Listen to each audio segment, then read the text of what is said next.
만물을 소생케 하시는 부활의 능력이 여러분의 삶 속에 충만하시기를 축복합니다. 우리 기독교는 부활의 종교다라고 이야기합니다.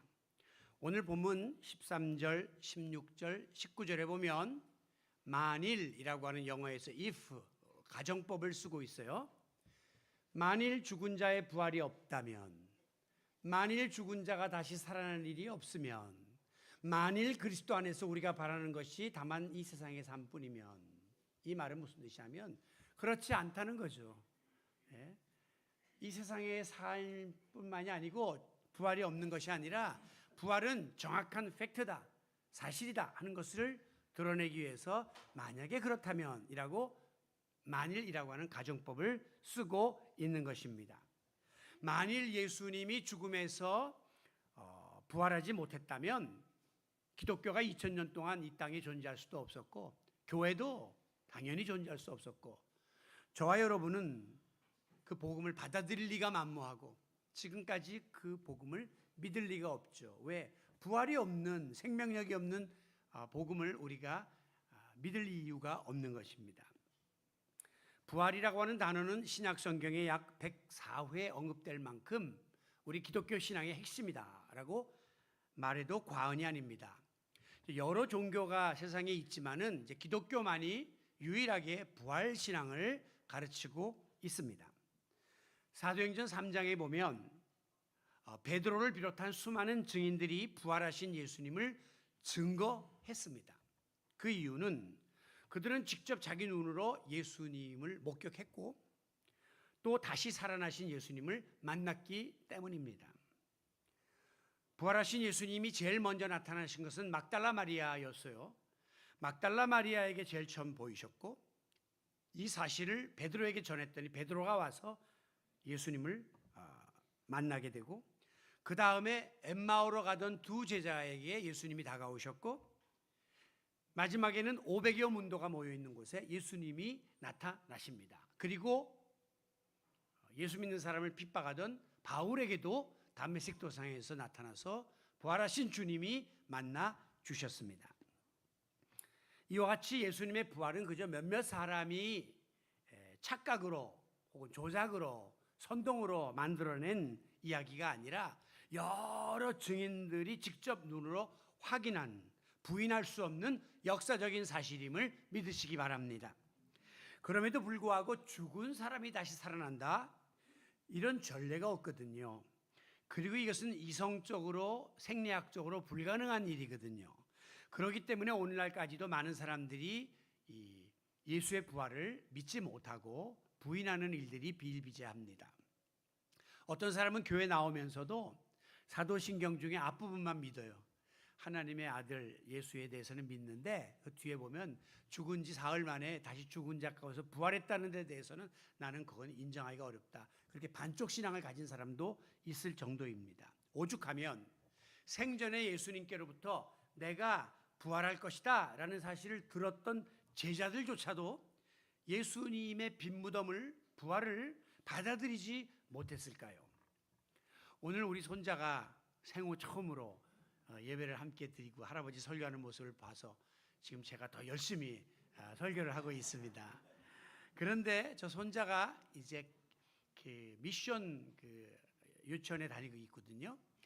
그래서 이제 부활절이 되니까 예수님 부활을 배운 거예요. 그러니까 저한테 지저스가 머리에 관을 썼다는 거예요. 그리고 죽었는데 다시 살아났다는 거죠. 그러면서 저한테 묻기를 그런데 어떻게 죽은 사람이 다시 살아날 수 있느냐는 거죠. 그러면서 자기가 기껏 생각해낸다는 게 아마 패밀리들이 가족들이 약을 잘 쓴 것 같다고 그래서 예수를 다시 살린 것 같다고 저한테 그렇게 이야기를 하더라고요.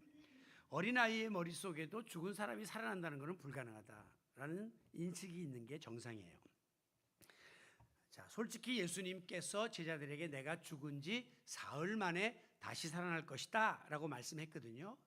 저는 이 예수님의 제자들이 이 말을 듣고도 부활을 기다리지 않은 것이 너무 야속해요. 아니 적어도 예수님이 그렇게 말했으면 3일은 기다려줘야 될 거 아니에요. 뭔가 일이 벌어질 거다라고 기대했어야 될 터인데 마가복음 16장에 보면 그들은 예수께서 살아났다는 것과 마리아에게 나타나 보였다는 것을 듣고도 믿지 아니하니라. 아예 무슨 소리야? 어떻게 죽은 사람이 살아나? 이렇게 무심하게 불신했습니다. 왜냐하면 인간은 모두가 죽는다. 이것은 하나의 명제예요.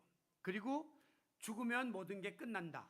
이렇게 사람들은 생각하기 때문에 살아있는 동안에 최선을 다해서 누리려고 하고, 또 사람이 죽으면 그렇게 비통해하고 이제 끝이다라고 생각하기 때문에 이렇게 우리가 이별을 아파하는 것이죠. 그런데 바로 이와 같은 일반적인 관념에 묶여 사는 사람은 죽음의 세계를 초월하는 부활에 대해서 죽었다 깨어나도 이해할 수가 없고 받아들일 수가 없는 것입니다.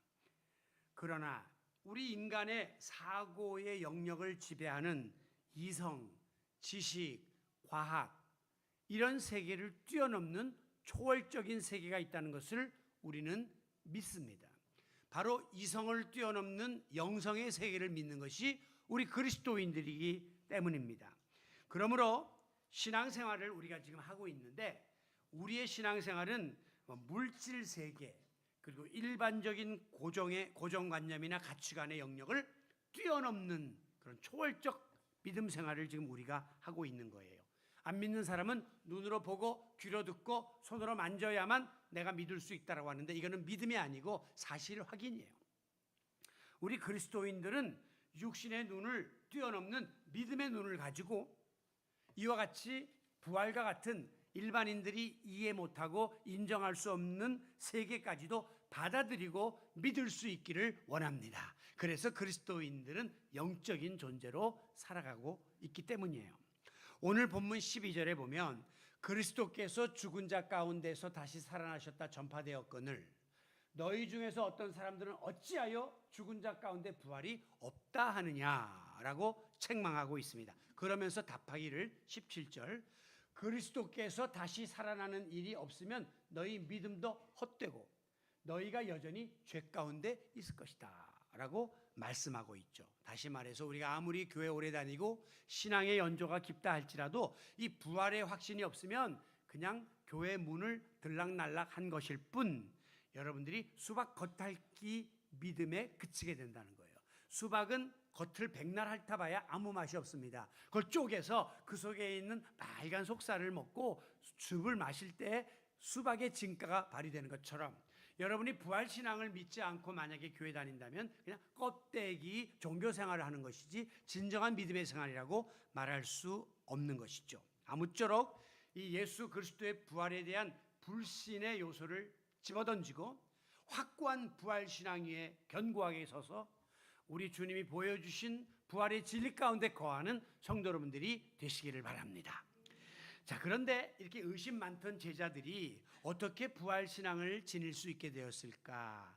물론 부활하신 예수님을 직접 만났기 때문에 확신을 얻게 된 것도 있지만, 예수님의 그 부활신앙이 확고해지기까지는 다음 몇 가지의 과정을 겪은 것을 볼 수 있습니다. 다시 말하면 확신을 얻기까지 그 프로세스가 있었다는 거예요. 절차가 있었다는 거예요. 자, 먼저 예수 그리스도의 말씀을 들음으로 부활을 확신하게 됩니다. 누가복음 24장에 보면 엠마오로 가던 두 제자의 이야기가 나오죠.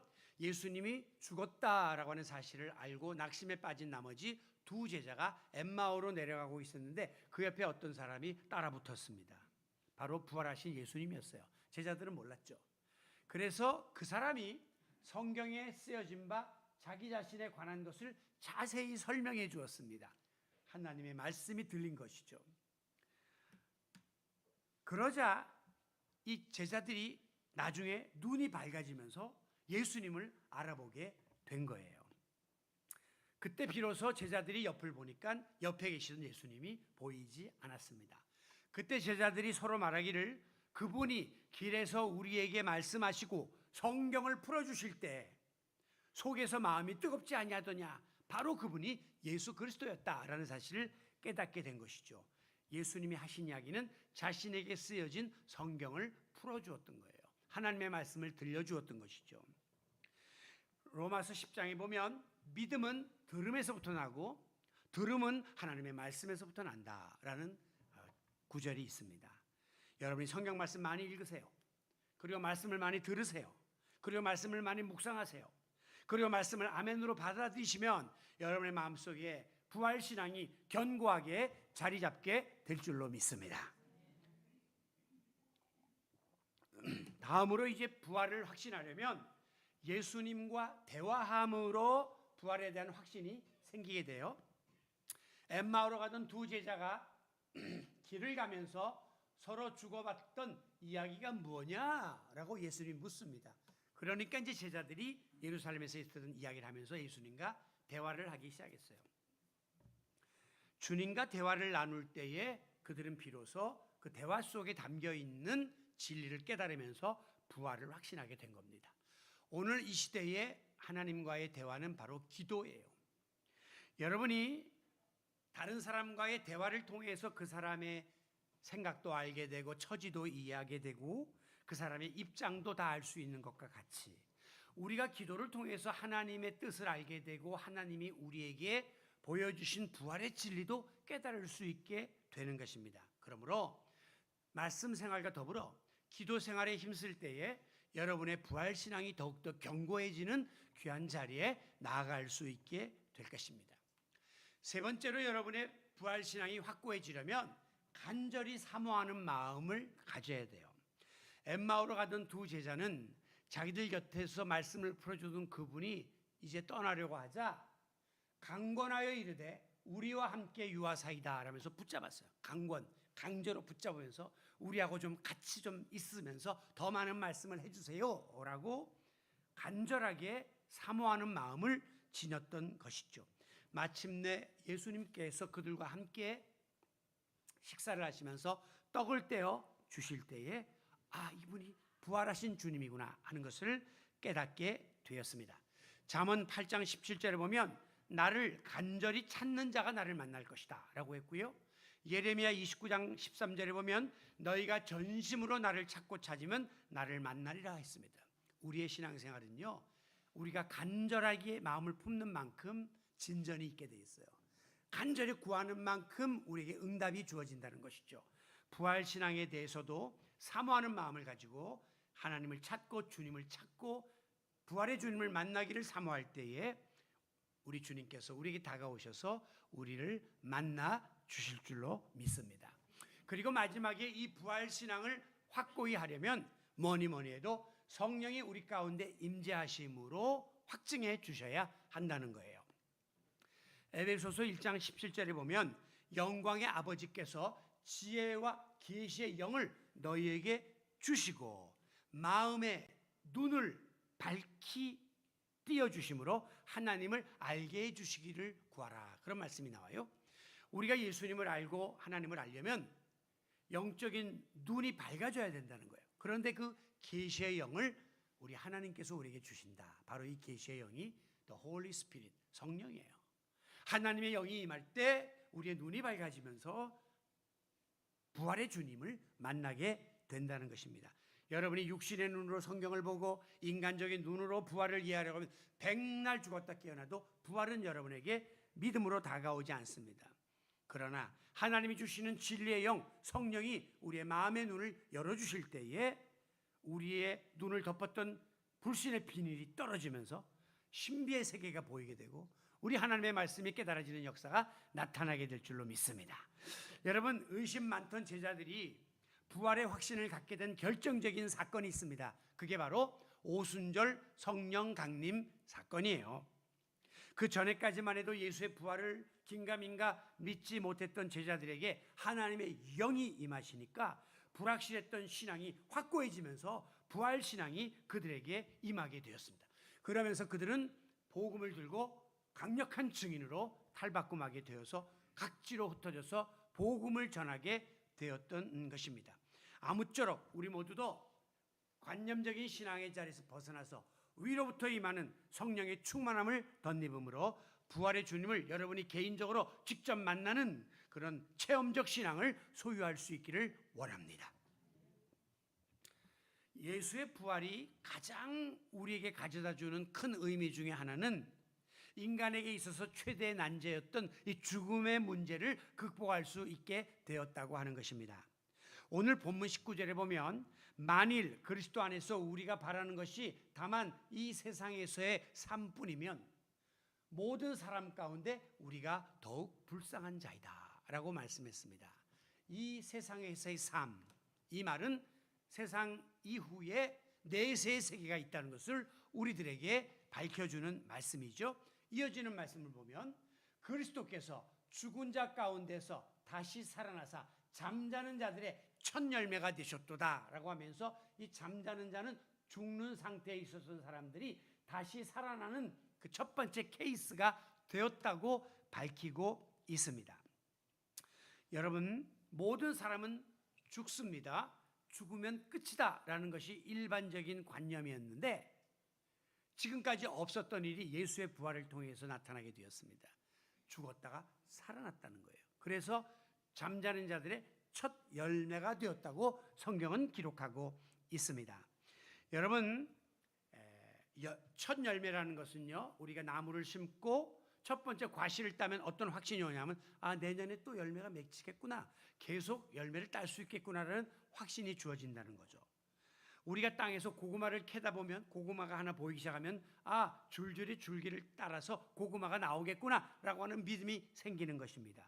없었던 것이 첫 번째 생기면 그 다음에 대한 확신이 주어지는 것처럼 지금까지는 죽은 자가 살아나는 일이 없었는데 예수 그리스도가 부활하심으로 누구든지 예수를 믿는 자들은 부활하신 예수님처럼 죽음의 권세를 이기고 다시 살아날 것을 보장받게 되었음을 믿으시기 바랍니다. 이것이 바로 저와 여러분이 누리게 될 부활 신앙입니다.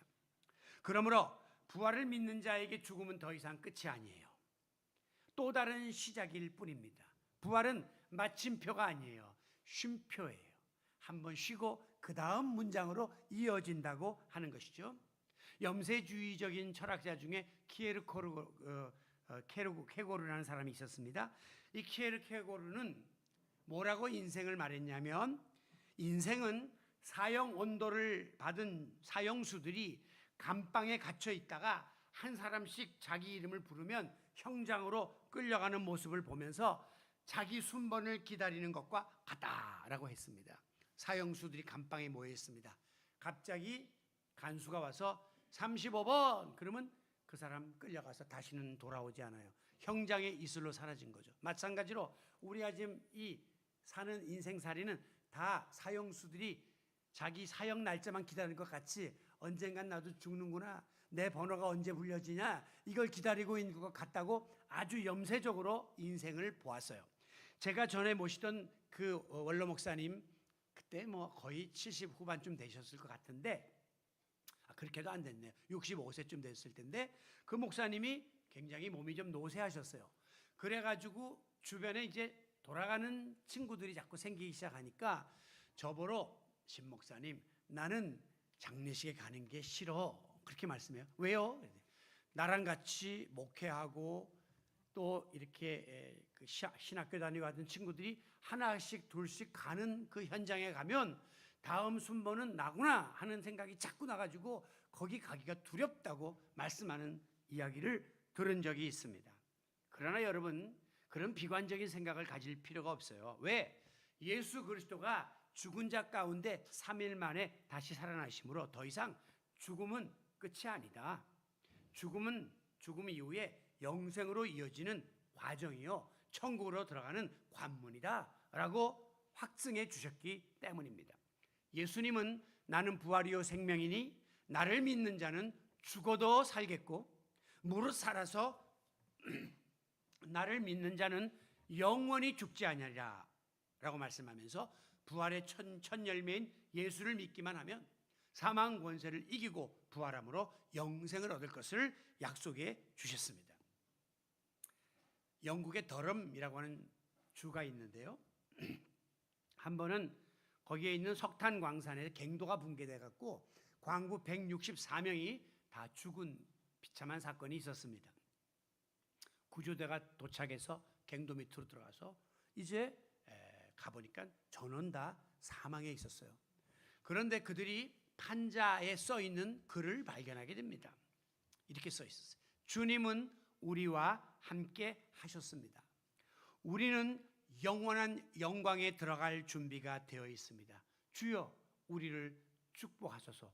God bless us. 그리고 화요일 오후 2시라고 글자가 써 있었어요. 지금 산소가 점점 결핍되면서 죽어가는 그 마당에 신앙을 가졌던 그리스도인들이 우리는 영원한 하나님 나라의 영광에 들어갈 준비가 되어 있습니다. 신이여 우리를 구원하소서라고 글을 쓰고 마지막 세상을 떠난 거죠. 얼마나 멋있습니까?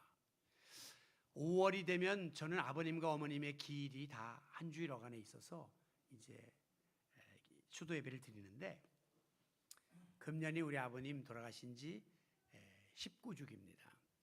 근데 얼마 전에 그 여의도 순복음교회에서 이용훈 목사님이 신영균 목사님 이야기를 예배 중에 15분을 하셨다 그래요. 설교 한 30분인데 15분을 이 이야기를 하셨다 그러면서 누가 영상을 보라 해서 봤더니 이런 화면까지 다 만드셨더라고요. 이게 순복음교회에서 따온 건데, 신영균 목사 27년부터 26년까지 79세에 사셨는데 이런 큰 운동을 하신 분이다. 근데 저희 아버님이 돌아가셨을 때 장례식을 치렀는데, 그때 그 장례식의 명칭이 뭐냐면 고영해, 그 호예요. 영해는 영적인 바다, 영의 바다. 조용기 목사님 호는 영산, 영적인 큰 산이다. 그래서 두 분이 쌍벽을 이뤘었죠, 한 시대에. 그런데 고영해 신현균 목사 천국 입성 축하 예배, 그렇게 타이틀이 붙어 있었습니다. 혹시 본 분들 기억하세요?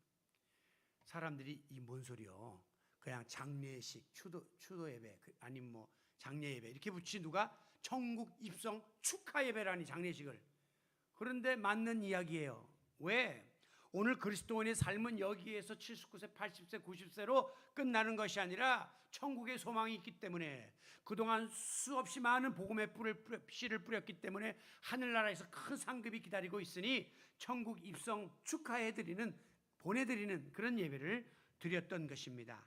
모든 사람이 두려워하는 죽음조차도 천국의 관문임을 믿기에 그리스도인은 기꺼이 축하하며 보내드릴 수 있는 거예요. 이화대학의 초대 총장을 지낸 김환란 박사가 세상을 떠났을 때 유언을 남겼습니다. 내가 죽거든 슬픈 찬송가를 부르지 말고 핸델의 메시아에 나오는 할렐루야 찬양을 불러달라. 그래서 김환란 박사 장례식 때는요, 할렐루야 할렐루야 할렐루야 할렐루야, 오케스트라가 이런 할렐루야 찬양을 부르면서 죽음이 아니라 천국으로 입성하는 그런 멋진 그런 장면을 연출했습니다. 아무쪼록 우리는 언젠가 다 죽겠지만 부활 신앙을 가지고, 부활의 소망을 가지고 천국을 사모하다가 하나님 나라에 우리 모두 들어가서 만나는 복된 성도 여러분들이 되시기를 바랍니다. 마지막 중요한 것은 무엇이냐? 제자들이 이 부활을 경험한 다음에 그들은 복음의 증인으로 거듭났다고 하는 것입니다. 예수님이 십자가에 달려 죽자마자 베드로를 비롯한 모든 제자들은 다 부인하고 뿔뿔이 도망갔습니다. 왜? 잡히면 같은 잔당이라고 똑같이 십자가에 매달려 고통을 당하고 죽을까 봐 무서웠기 때문입니다. 그러나 그들이 부활하신 주님을 만나자마자, 그리고 성령 강림 사건을 체험하자마자 완전히 180도 변화되었습니다. 겁 많던 베드로, 여종 앞에서 벌벌 떨면서 예수님을 3번이나 부인했던 베드로가 수많은 군중 앞에서 예수 그리스도가 하나님의 아들임을 선포하고, 형제들아 우리가 어찌할 거라고 회개하도록 만드는 어마무시한 사역을 감당하잖아요. 옛날의 베드로가 아니었습니다. 모든 제자들이 똑같이 전국으로 흩어져서 이 부활하신 주님을 전파하는 사명자로 헌신하게 되었던 것이죠. 12절에 보면 그리스도께서 죽은 자 가운데에서 다시 살아났다 전파되었거늘, 부활을 전파한 거예요. 14절, 만일 살아나지 못하셨으면 우리가 전파하는 것도 헛것이요 부활하셨다는 이 복음을 전파하는 일에 제자들이 앞장서게 된 것입니다. 예수님의 무덤을 제일 처음 찾아와서 빈 무덤을 발견한 여인이 막달라 마리아라고 했는데, 막달라 마리아는 빈 무덤에 부활하신 예수님의 그 사실을 알려준 천사의 말을 듣고, 그리고 막 달려가서 그 제자들에게 가서 예수님이 부활하셨다고 이 사실을 전파했습니다. 그런가 하면 조금 전에 제가 소개했던 엠마오로 가던 두 제자도 낙심하고 가다가 부활의 주님을 만난 다음에 방향을 틀어서 다시 예루살렘에 돌아가서 나머지 제자들에게 예수님이 부활했다고 전파하셨습니다. 이 사실을 듣고 예수님의 부활을 경험한 제자들도 각지로 흩어져서 복음을 전하는 강력한 복음의 증인이 되었던 것입니다. 왜? 부활신앙은 이 부활의 복음을 전하지 않고는 견딜 수 없도록 만드는 힘이 있기 때문이에요. 만약에 여러분이 다 죽어갈 수밖에 없는 상황이 되어서 의사가 당신 끝입니다 라고 선포했고 모두가 장례 준비하고 있었는데 놀라운 하나님의 은혜로 여러분의 육신에서 질병이 사라지고 새롭게 회복되어서 의학적으로도 기적이라고 난리를 칠 때 여러분이 입 다물고 좋은 일 생겼구만, 감사하구만, 그리고 혼자 있을 사람은 아무도 없습니다. 그냥 아는 사람 다 전화해서 내가 죽을 병에 살아났는데 이런 일이 벌어졌는데 저런 일이 벌어졌어 난리 칠 거 아닙니까? 하물며 지금 예수님이 죽었다가 살아난 사실을 목격했어요. 심지어 도마는 막 만져보았어요. 정말 익사이팅하고 막 그냥 난리가 난 이 흥분한 제자들이 가만히 입을 다물고 있을 수가 없으니까 나가서 막 예수의 부활을 선포할 수밖에 없었던 것입니다. 이 부활 사건이야말로 영생의 복음이요 모든 사람들을 구원할 구원의 완성이기 때문에 그들은 나가서 복음을 전하게 된 거예요. 그래서 결과 어떻게 됐냐? 예수님의 제자가 12명인데 그 중에 가룟 유다 배반하고 자살했죠. 11명이 되었는데 그 빈자리를 그들이 제비를 뽑아서 마띠아라는 사람을 해서 12명 완전체가 됐습니다. 12명 중에 11명이 순교합니다. 한 명 순교 안 한 사람 이야기는 마지막에 해드릴게요. 자, 전승에 의하면, 왜 제가 전승이라고 하냐면 이 예수님의 제자들의 순교에 관한 이야기는 한 사람 세베대의 아들 야고보의 이야기만 사도행전 12장에 나와요. 야고보가 헤롯에게 목에 칼베임을 당해서 죽었다라는 소식이 전해지자 이렇게 나와요. 그 나머지 11명은 다 전승이에요. 전해져 내려오는 이야기예요. 빌립은 터키, 지금 튀르키예죠. 이 헤아라볼리스라는 곳에서 십자가에 매달려 돌 팔매질을 당하면서 순교했습니다. 마태는 에티오피아에서 목베임을 당하여 참수형을 당했습니다. 마가는 알렉산드리아에서 불에 태워져 화형을 당했습니다.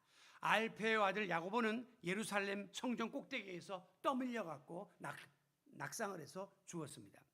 그런가 하면 여러분이 잘 아시는 베드로는 네로 황제에 의해서 로마에서 우리 예수님은 거꾸로 십자가에 달려 죽으신, 나는 감히 십자가에 달릴 수 없다고 나를 거꾸로 매달아 달라 해서 거꾸로 매달려서 죽었습니다. 지금 여기 보면 온갖 유형의 형태의 그 순교하는 장면들이 이제 그림으로 그려져 있는데요.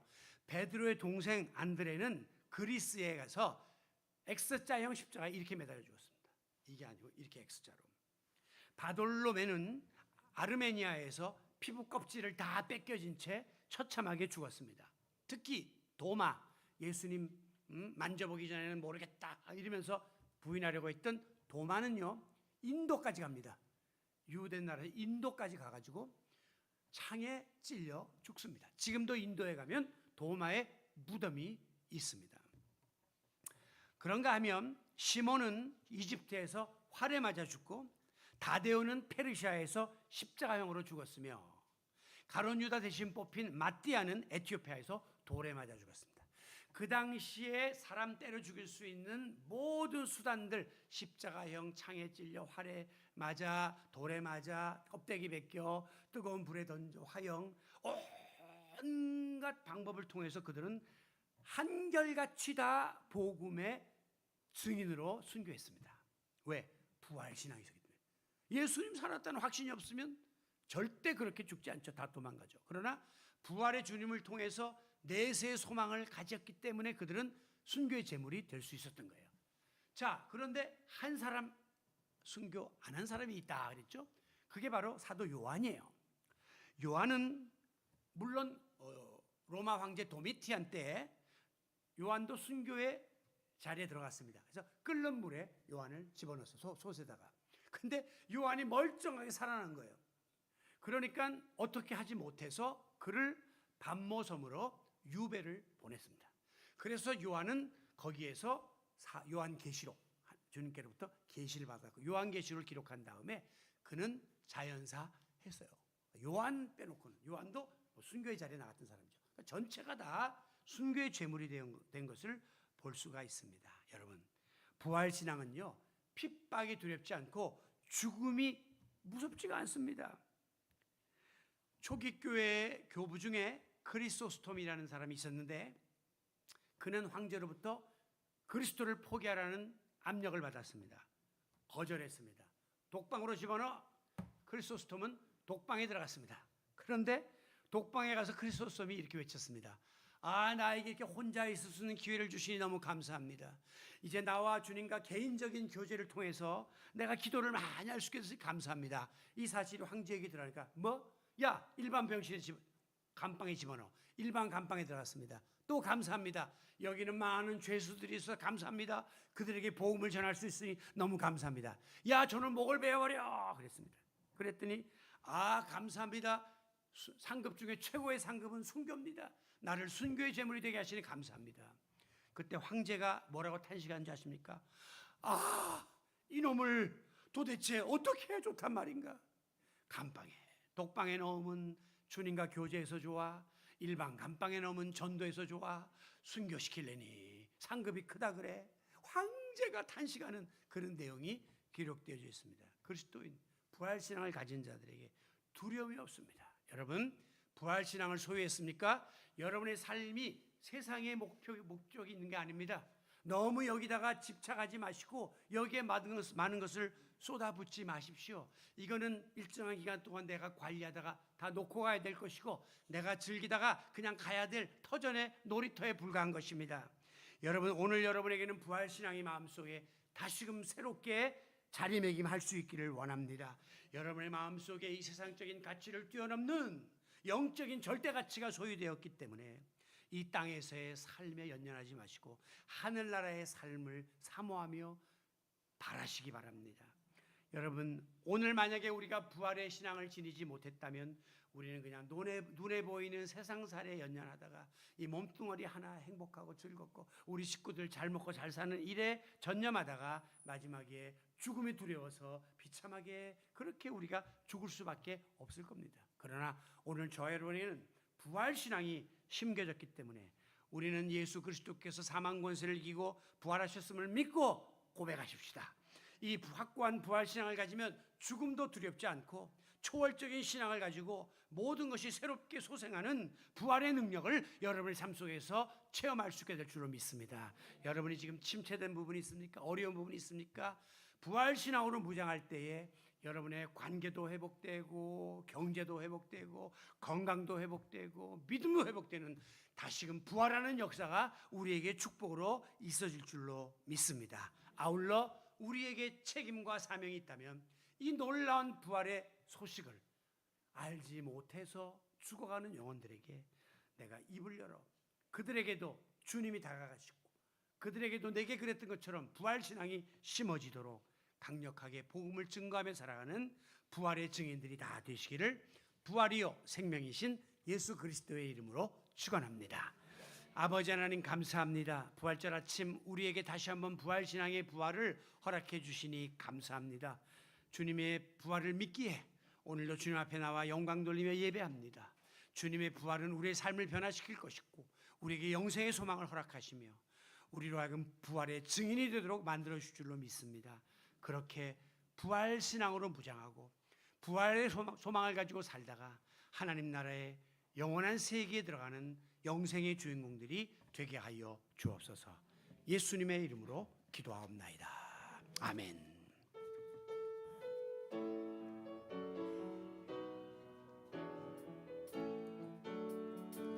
주 하나님 독생자 예수 날 위하여 오시었네.